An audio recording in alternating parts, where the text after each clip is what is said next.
شرور أنفسنا ومن سيئات أعمالنا من يهده الله فلا مضل له ومن يضلله فلا هادي له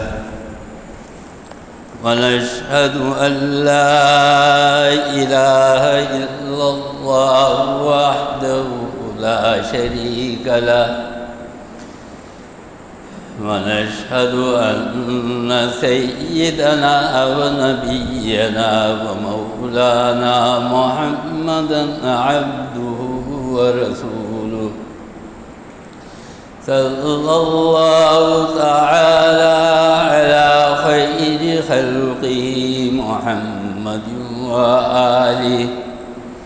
وآله وأصحابه أجمعين. أما بعد فقد قال النبي صلى الله تعالى عليه وسلم: من صام رمضان وأتبعه 6 من شوال فكأنما صام الدهر كله أو كما قال صلى الله عليه وسلم. أما بعد،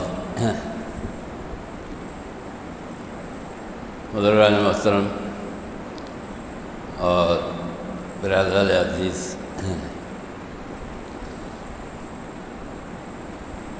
شوال المکرم کا مہینہ شروع ہو چکا ہے اور آج شوال کا پہلا جمعہ ہے۔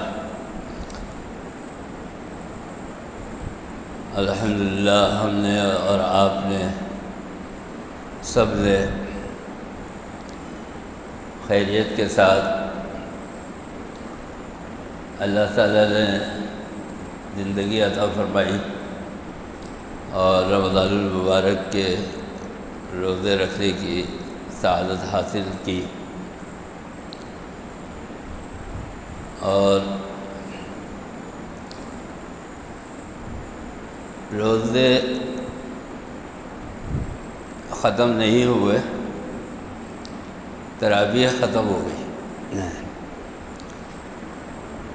رمضان المبارک کے اندر روزے ہم نے رکھے، وہ ہمارے اوپر فرض تھے۔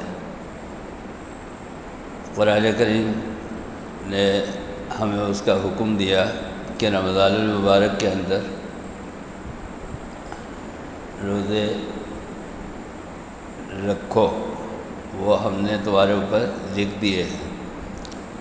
یا ایھا الذین آمنوا کتب علیکم الصیام، وہ ہم نے لکھ دیے ہیں روزے رمضان المبارک میں۔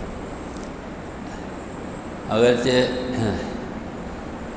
رمضان کا لفظ تو اس کے اندر استعمال نہیں کیا گیا، صیام جمع ہے صوم کی،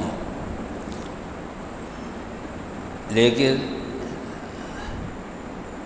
ہماری شریعت کی بنیاد جو ہے وہ 4 چیزوں پر ہے۔ ایک قرآن، دوسرے حدیث سنت نبی صلی اللہ علیہ وسلم، اور تیسری اجماع صحابہ، جس پر صحابہ کا اجماع ہو گیا، اور چوتھی ائمہ مجتہدین کا قیاس۔ جتنے بھی بڑے بڑے امام گزرے ہیں، حضرت امام ابو حنیفہ رحمۃ اللہ علیہ، امام مالک رحمۃ اللہ علیہ، امام شافعی رحمۃ اللہ علیہ، امام احمد ابن حنبل رحمۃ اللہ علیہ، اور جتنے بڑے ائمہ گزرے ہیں، انہوں نے حال کا جو وقت ہے، موجودہ وقت، اس کے اندر جو مسائل پیش آئے اس کے اوپر جو اجتہاد کیا اور جو فیصلہ کیا قرآن و حدیث کی روشنی میں، وہ کہلاتا ہے ائمہ مجتہدین کا اجتہاد۔ تو لہذا وہ بھی شریعت ہے۔ اور جب کوئی اجتہاد ہو جاتا ہے تو جس طرح صحابہ کا اجماع شریعت کا قانون بن جاتا ہے، حضور اکرم صلی اللہ علیہ وسلم نے فرمایا علیکم بسنتی و سنت الخلفاء الراشدین، میرا طریقہ بھی شریعت ہے اور خلفاء راشدین کا طریقہ بھی شریعت ہے۔ تو لہذا جب کوئی فیصلہ دین کے بارے میں صحابہ نے کر دیا وہ شریعت بنی ہے، اور اس کے بعد اب قرآن حدیث اور اجماع صحابہ کی روشنی میں جو ائمہ نے فیصلہ کر دیا وہ بھی شریعت بن گیا، اس میں اب کسی چیز کی گنجائش نہیں ہے اختلاف کی۔ تو قرآن کے اندر رمضان المبارک کے روزے کے ساتھ اس کا رمضان کے مہینے کا ذکر نہیں کیا، یا ایھا الذین آمنوا کتب علیکم الصیام، لیکن حدیث کے اندر حضور اکرم صلی اللہ علیہ وسلم نے یہ ارشاد فرمایا شعبان کے مہینے میں کہ ایک مہینہ رمضان المبارک کا آ رہا ہے اور اس کے اندر تمہارے اوپر روزے فرض کر دیے گئے۔ تو اب یہ قرآن کی تشریح حضور اکرم صلی اللہ علیہ وسلم کی حدیث سے جو کی گئی، تو اس سے یہ پتہ چلا کہ کسی اور مہینے میں وہ روزے نہیں ہیں جو فرض ہیں، وہ روزے رمضان المبارک کے روزے ہیں۔ تو میں یہ کہہ رہا تھا کہ تراویح ختم ہو گئی، لیکن روزے جو ہے وہ ابھی باقی ہے، لیکن اب روزے فرض نہیں ہیں۔ اب جو روزے ہمیں اور آپ کو بتائے جا رہے ہیں شوال کے مہینے کے اندر، یہ روزے نفلی روزے ہیں، یہ سنت ہے سرکار دو عالم صلی اللہ علیہ وسلم کی۔ تو یہ روزے حضور اکرم صلی اللہ علیہ وسلم نے رمضان المبارک کا مہینہ ختم ہونے کے بعد شوال کے اندر رکھے۔ اس میں بہت سارے لوگ یہ سمجھتے ہیں کہ عید کے فوراً بعد یہ روزے جو ہے وہ رکھنے چاہیے، تو بہت سارے لوگوں کو معلومات نہیں ہوتی۔ تو اس کی اسلام میں شریعت کے اندر حضور اکرم صلی اللہ علیہ وسلم کی تعلیمات میں اس کی کوئی قید نہیں ہے، اور عید کے دن تو ویسے ہی روزہ رکھنا جو ہے وہ ممنوع ہے۔ حضور اکرم صلی اللہ علیہ وسلم نے فرمایا کہ لا تصوموا صومکم، روزے نہیں رکھو تم،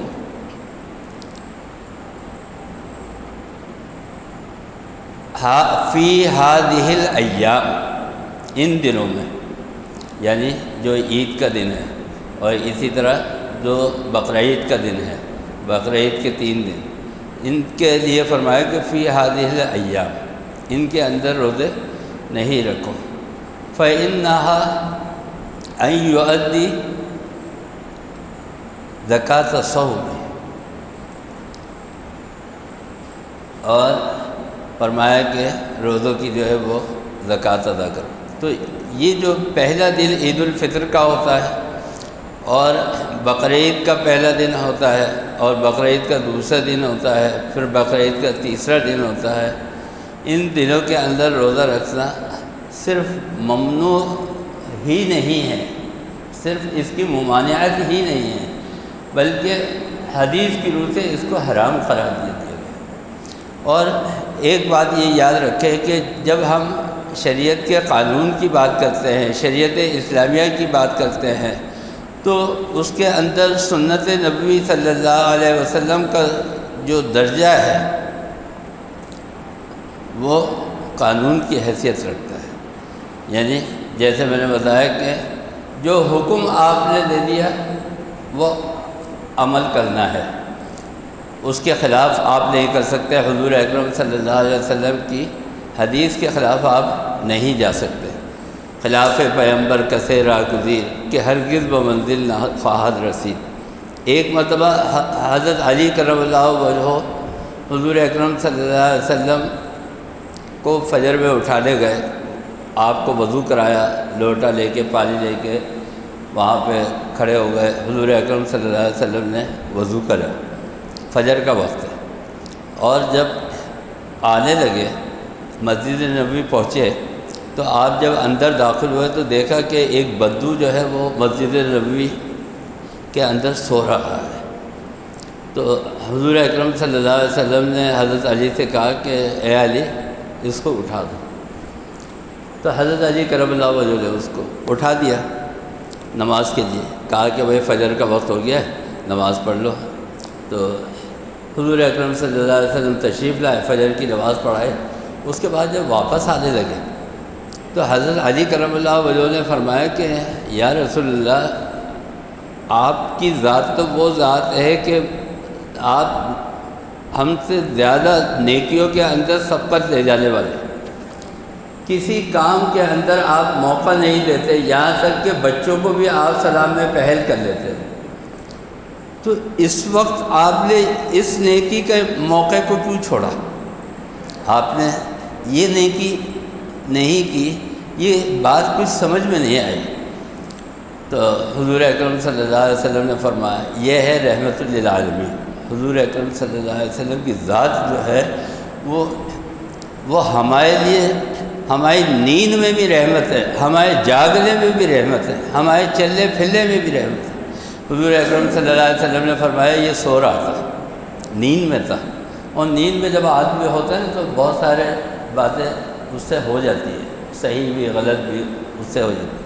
فرمایا کہ میں جب آیا اور تم سے کہا کہ اس کو اٹھا دو تو تم نے اس کو اٹھایا، اگر یہ تم کو منع کرتا نیند کے اندر، کیونکہ نیند کا تو مزہ ہی کچھ اور ہوتا ہے نا، انسان جو ہے رات کو سو رہا ہوتا ہے نرم بستر کے اوپر تو اٹھنا مشکل ہوتا ہے، تو یہ سو رہا تھا اور سوتے کے اندر اگر یہ تمہیں یہ کہہ دیتا کہ بھائی میں نماز نہیں پڑھ رہا یا میں نہیں اٹھ رہا، نماز کے لیے اگر منع کر دیتا تو فرمایا کہ اس کو کوئی گناہ نہیں ہوتا، اور فرمایا کہ میں نبی ہوں، میرا کہنا جو ہے وہ بھی حکم ہے، وہ بھی شریعت ہے۔ فرمایا کہ اگر میں اس کو اٹھاتا اور یہ مجھے منع کر دیتا کہ نہیں میں نہیں اٹھتا، یا میں ابھی اٹھ رہا ہوں یا میں اٹھ جاؤں گا، کوئی بھی ایسے الفاظ کہتا کہ جس سے ممانعت ہوتی، فرمایا کہ یہ کافر ہو جاتا، کیونکہ حضور اکرم صلی اللہ علیہ وسلم نبی ہے، آپ کا حکم جو ہے وہ شریعت ہے۔ تو میں یہ بات عرض کر رہا تھا کہ یہ اسلام کے قانون کی حیثیت رکھتا ہے۔ حضور اکرم صلی اللہ علیہ وسلم کی جو حدیث ہے نا، اچھا حدیث کیا ہے؟ حدیث کی دو قسمیں ہوتی ہیں، ایک تو حدیث قدسی جو اللہ تعالیٰ کا کلام ہے، اور ایک حدیث نبوی صلی اللہ علیہ وسلم جو رسول پاک صلی اللہ علیہ وسلم کا کلام ہے۔ قرآن کریم کے اندر اس کی تشریح بھی کی گئی سورۃ التحریم میں، فرمایا کہ وَإِذْ أَسَرَّ النَّبِيُّ إِلَىٰ بَعْضِ أَزْوَاجِهِ حَدِيثًا، حضور اکرم صلی اللہ علیہ وسلم نے اپنی ازواج سے ایک بات کہی۔ وَإِذْ أَسَرَّ النَّبِيُّ، سر کے معنی آتے ہیں چھپی ہوئی، خفیہ، یعنی بعض باتیں ایسی ہوتی ہیں کہ جب ہم کسی سے کہتے ہیں تو اس کے بعد ہم یہ کہتے ہیں کہ یہ بات کسی کو بتانا نہیں، یہ تمہارے پاس امانت ہے، اور اس بات کی بڑی اہمیت ہے۔ حضور اکرم صلی اللہ علیہ وسلم نے فرمایا قال قال رسول اللہ صلی اللہ علیہ وسلم المجالس بالامانہ، کسی بھی اہم معاملے کے اندر تم سے کوئی مشورہ کیا جائے، کوئی بات کی جائے تو یہ تمہارے پاس امانت ہے، تمہیں اس کو بتانا نہیں کسی کو۔ تو لہذا حضور اکرم صلی اللہ علیہ وسلم نے اپنے ازواج سے کوئی بات کہی اور ان کو یہ کہا کہ دیکھو یہ بات کسی کو بتانا نہیں۔ اچھا اب وہ ظاہر بات ہے کہ ایک انسان کی فطرت ہوتی ہے کہ جب وہ کوئی بات سنتا ہے اہم بات تو کسی کے ساتھ شیئر کرنا چاہتا ہے، کسی کو بتانا چاہتا ہے۔ تو وہ ازواج مطہرات میں سے ایک زوجہ جو تھی آپ کی بیوی، انہوں نے وہ بات بتا دی آگے۔ تو فوراً حضور اکرم صلی اللہ علیہ وسلم کے اوپر وحی نازل ہو گئی اور کہا کہ آپ نے جو بات بتائی تھی اپنی بیوی کو، وہ بات اب راز نہیں رہی، وہ انہوں نے کسی کو بتا دی۔ یعنی اپنی جو دوسری ساتھی بیویاں تھی حضور اکرم صلی اللہ علیہ وسلم کی دوسری جو ازواج مطہرات تھیں، فرمایا کہ یہ بات اب راز نہیں رہی۔ تو حضور اکرم صلی اللہ علیہ وسلم نے پوچھا، ان سے پوچھا کہ کیا تم نے وہ بات کسی کو بتا دی؟ تو حضرت حفصہ رضی اللہ تعالیٰ عنہا کو یہ گمان ہوا کہ چونکہ ہم لوگ آپس میں سوکن ہیں، تو سوتن ہونے کی وجہ سے ہو سکتا ہے کہ میں نے جو بات ان کے ساتھ شیئر کی تھی، انہوں نے مجھے نیچے دکھانے کے لیے حضور اکرم صلی اللہ علیہ وسلم کو کہا کہ مجھے پتہ چل گئی، آپ نے مجھے نہیں بتایا تھا لیکن مجھے پتہ چل گئی یہ بات۔ تو انہوں نے یہ پوچھا کہ فلما نبأک قال انبأک ھذا، یہ آپ کو کس بیوی نے یہ بات بتائی، کس نے آپ کو یہ بات بتائی ہے کہ میں نے اس کو کہا؟ تو حضور اکرم صلی اللہ علیہ وسلم نے فرمایا، قرآن کریم نقل کرتا ہے، فرمایا کہ قال نبأنی العلیم الخبیر، نبأنی العلیم الحکیم، مجھے اس خبر دینے والے نے جو وحی کرتا ہے اس نے مجھے یہ بات بتائی، کسی بیوی نے نہیں بتائی۔ تو یہ حدیث کا مطلب کیا ہے؟ کلام، جو بات حضور اکرم صلی اللہ علیہ وسلم یا جو حدیث حضور اکرم صلی اللہ علیہ وسلم کی ہوتی ہے، وہ کلام جو زبان سے ادا کیا جائے وہ کہلاتا ہے حدیث۔ تو یہ حدیث جو میں نے سرکار دو عالم صلی اللہ علیہ وسلم کی پیش کی، اس کے الفاظ ہیں من صام رمضان، فرمایا کہ جس نے روزے رکھے رمضان کے۔ تو اس سے یہ بات پتہ چل رہی ہے کہ یہ جو حدیث بیان کی جا رہی ہے، ابھی اس کا مدعا نہیں بتایا، لیکن اس سے یہ پتہ چل رہا ہے حدیث کے الفاظ سے کہ یہ ان لوگوں کے لیے ہے کہ جنہوں نے رمضان کے روزے پورے کر لیے، جن کے روزے پورے ہو گئے رمضان المبارک کے۔ یہ جو حدیث بیان کی جا رہی ہے یہ ان کے لیے ہے، ان لوگوں کے لیے نہیں ہے کہ جنہوں نے روزے نہیں رکھے۔ اب وہ میں آگے حدیث آپ کو بتاتا ہوں۔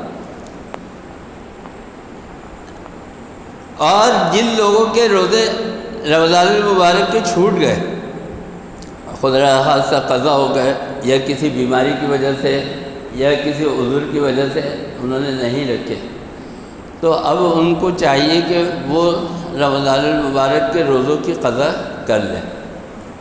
اور یہ ایک ایسا ہے کہ انسان کی زندگی کا چونکہ کچھ پتہ نہیں ہے کہ اس کی سانس کی ڈور جو ہے وہ کب ٹوٹ جائے، کچھ پتہ نہیں، تو لہذا جتنی جلدی ممکن ہو سکے اس کو یہ روزوں کی قضا کر لینی چاہیے۔ اسی طرح اگر نمازیں کسی کی قضا ہو گئی تو وہ نمازیں بھی اس کو جتنی جلدی ممکن ہو سکے وہ پوری کر لینی چاہیے۔ تو فرمایا کہ یہ ہے ان لوگوں کے لیے کہ جنہوں نے رمضان المبارک کے روزے رکھے۔ وَأَتْبَعَهُ سِتَّةً مِّن شوال، اور اس کے بعد وہ روزے رکھے شوال کے۔ اب یہ مہینہ جو جس کے اندر ہم بیٹھے ہوئے ہیں، جس کا آج یہ پہلا جمعہ ہے، یہ مہینہ شوال کا مہینہ ہے، اور اس مہینے کے اندر دو عبادتیں ہیں۔ ایک عبادت تو میں نے بتایا کہ یہ شوال کے روزوں کی ہے، اور دوسری عبادت اس کا انشاءاللہ میں آئندہ جمعہ جو ہے وہ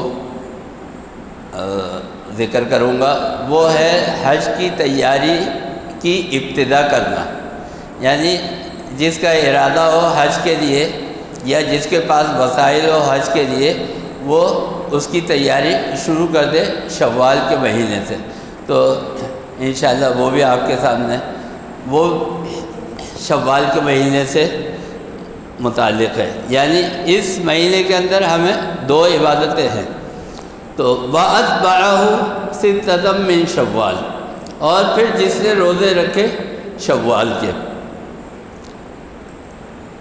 اب فَكَأَنَّمَا صَامَ الدَّهْرَ كُلَّهُ۔ حضرت مولانا مفتی رفیع عثمانی رحمۃ اللہ علیہ نے بڑی اچھی بات کہی، میں نے پہلی دفعہ سنا۔ انہوں نے فرمایا کہ جس کے رمضان المبارک کے روزے قضا ہو گئے ہوں، ظاہر بات ہے کہ وہ پہلے رمضان المبارک کے روزے رکھے گا، تو اب ظاہر بات ہے کہ یہ وہ حضرات ہیں کہ جو ہمارے امام ہیں، امام کا درجہ رکھتے ہیں، انہوں نے اس کی تشریح کی ہے، فرمایا کہ جس کے روزے رمضان المبارک کے چھوٹ گئے اور وہ یہ رمضان المبارک کے روزے رکھے، تو اب چونکہ وہ روزے اگر شوال کے مہینے میں رکھ رہا ہے تو یہاں پہ روزوں کا جو ذکر ہو رہا ہے وہ بھی شوال ہی کا ہو رہا ہے، یعنی شوال کے مہینے میں روزے رکھنے کا ذکر ہو رہا ہے۔ تو حضرت مولانا مفتی محمد رفیع عثمانی صاحب جو صاحبزادے ہیں حضرت مولانا مفتی محمد شفیع صاحب کے، فرمایا کہ اس کو شوال کے روزے الگ سے رکھنے کی ضرورت نہیں ہے، چونکہ وہ یہ روزے چاہے وہ قضا رکھ رہا ہے لیکن رکھ تو رہا ہے شوال کے مہینے میں، تو امید ہے کہ اللہ تعالیٰ انہی روزوں کو رمضان المبارک کی قضا اور شوال کے مہینے کی فضیلت کے ساتھ اس کو اجر اور ثواب عطا فرمائے۔ یعنی یہ کتنی بڑی اللہ تعالیٰ نے ہمارے لیے سہولت رکھی ہے، کتنا بڑا اجر اور ثواب رکھا ہے۔ اور میں یہی بات عرض کرتا ہوں ہر دفعہ کہ یہ جو تسلسل ہے نا ہر عبادت کا، چاہے وہ نمازیں ہوں چاہے وہ روزے ہوں، ہر مہینے کے اندر 3 روزے ہیں ایام 20 کے، یہ اس لیے ہے تاکہ آپ دین کے ساتھ اور شریعت کے ساتھ جڑے رہیں، یعنی کسی بھی چیز کو قائم رکھنے کے لیے اس کا تسلسل ضروری ہے۔ اگر آپ نماز پڑھتے ہیں لیکن اگر اس کے اندر تسلسل نہیں ہے، آپ نے ایک نماز چھوڑ دی تو پھر آپ کو سستی اور کاہلی ہوگی، پھر آپ کو دوسری نماز جو ہے وہ پڑھنا مشکل ہو جائے گا۔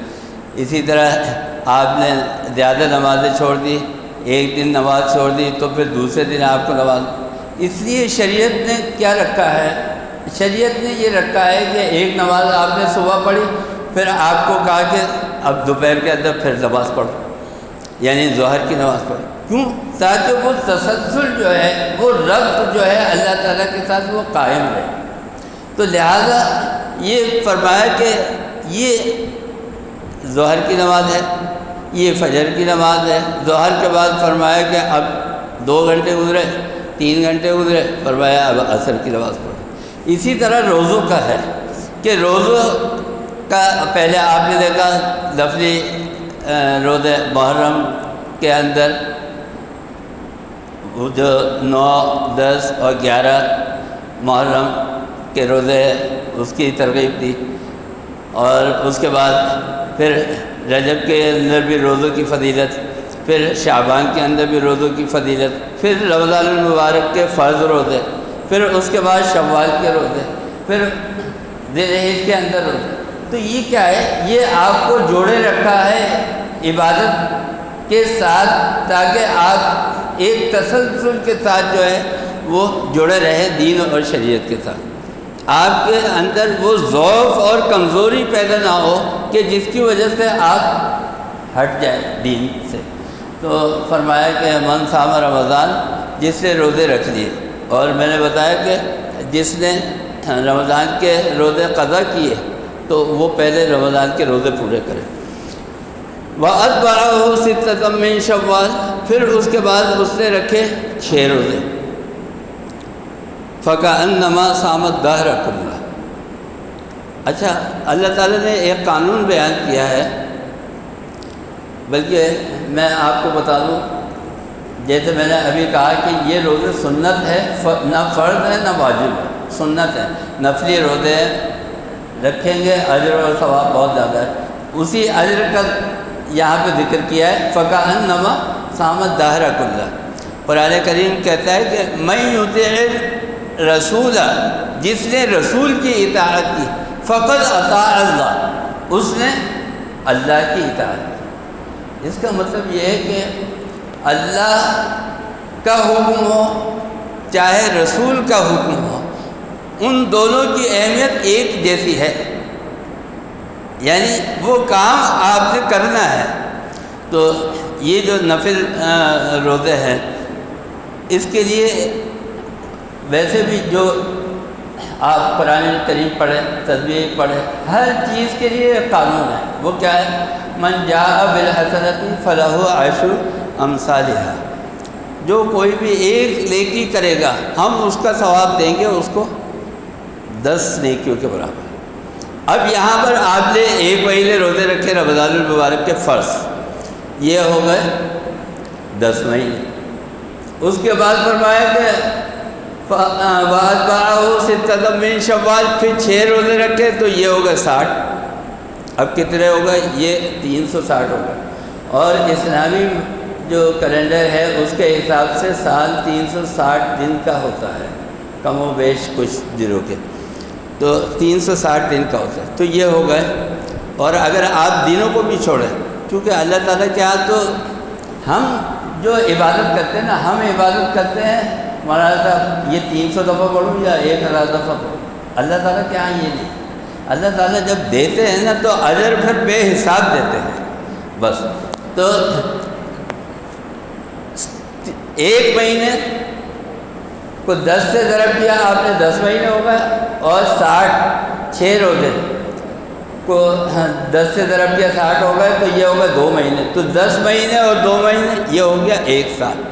اب علماء نے اس کی تشریح لکھی ہے کہ یہ 1 سال تو سمجھ میں آ رہا ہے، لیکن اس کی ایک تشریح یہ لکھی ہے شارحین حدیث نے کہ جو آدمی روزوں کے رکھنے کا پابند ہو، اب اس نے اس سال روزے رکھے، یہ پورا سال اس کو ثواب مل گیا، دوسرے سال اس نے روزے رکھے، اس کا پورا سال کا ثواب مل گیا۔ اس طرح جو آدمی زندگی کے اندر بقائے چیز ہے، اسی لیے یہ نوجوانوں کے لیے ضروری ہے کہ ان کو یہ باتیں معلوم ہوں، تاکہ وہ ابتدا سے اس کے اوپر عمل کریں، شروع سے ان کو پتہ ہو۔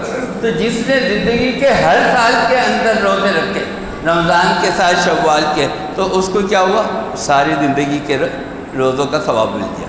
فَكَأَنَّمَا صَامَتْ دَهْرَ كُلَّهُ، تو فرمایا وہ ایسے ہی ہے کہ جیسے اس نے پورے سال کے روزے، پورے عمر کے روزے، یعنی سال کا تو مل گیا، اور جس نے پابندی کی اور سالوں میں بھی ساری زندگی، تو اس کو ساری عمر کا ثواب مل گیا۔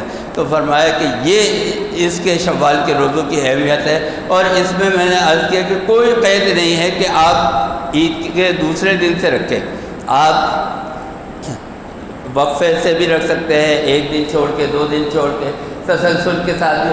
بہتر یہ ہے کہ جتنی جلدی ابتدا کر لیں اتنی آپ سستی اور کاہلی سے بچ جائیے۔ اور آپ کا چونکہ اس وقت ایک مزاج روٹین چل رہا ہوتا ہے، رمضان سے ابھی ہم فارغ ہوئے، تو روزہ رکھنے کا ایک روٹین ہوتا ہے، تو جتنی جلدی ہم رکھیں گے تو ہمارے لیے آسانی ہوگی۔ تو تسلسل کے ساتھ رکھیں تو زیادہ اچھا ہے، اور اگر ہم وقفہ دے کے رکھیں تب بھی یہ جو ہے روزے رکھے جا سکتے ہیں۔ شوال کے ختم ہونے سے پہلے یہ روزے رکھ لیں اور اس کی فضیلت حاصل کر لیں۔ اللہ تعالی ہمیں اور آپ کو سب کو عمل کی توفیق عطا فرمائے۔ اللہم ارنا الحق حقا وارزقنا اتباعہ وارنا الباطل باطلا وارزقنا اجتنابہ، وصلی اللہ تعالی علی خیر خلقہ محمد وآلہ واصحابہ اجمعین۔